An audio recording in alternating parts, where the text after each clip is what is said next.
Değerli gençler, hamınızı əziz Allahın salamı ilə salamlayıram. Qələminiz, dəftəriniz, vərəqiniz hazırdırsa sizə bugün özünü kəşf etməyin 4 ölçüsünü öyrədəcəm. Yəni özünüzü tanımağın 4 ölçüsünü, özümüzü necə tanıyaq? Doğru işlərlə məşğuluq, özümüzü gerçəkdən tanıyırıq yoxsa yox? Bunun birincisi budur. Hansı işi sevə-sevə edirsiniz?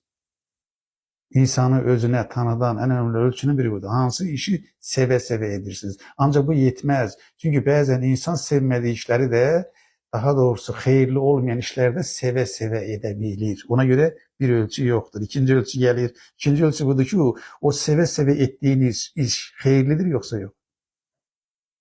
3. O sevə-sevə etdiyiniz və xeyirli olan iş sizə pul qazandırırmı?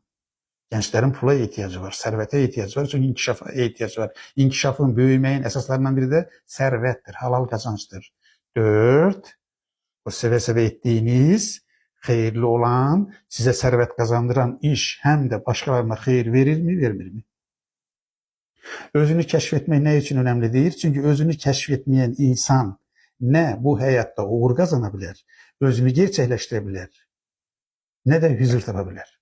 Yani eğer istəyirsinizsə ki, uğur qazanasınız və huzurlu bir həyatınız olsun, mütləq özünüzü kəşf etməli və Allahın sizə verdiyi imkana uyğun işlərlə məşğul olmalısınız. Değerli gençler, güzel gençler, məni dinlədiyinizə görə sizə təşəkkür edirəm. Var olun, sağ olun, əziz Allahın sonsuz, sınırsız mərhəmətinə əmanət olun.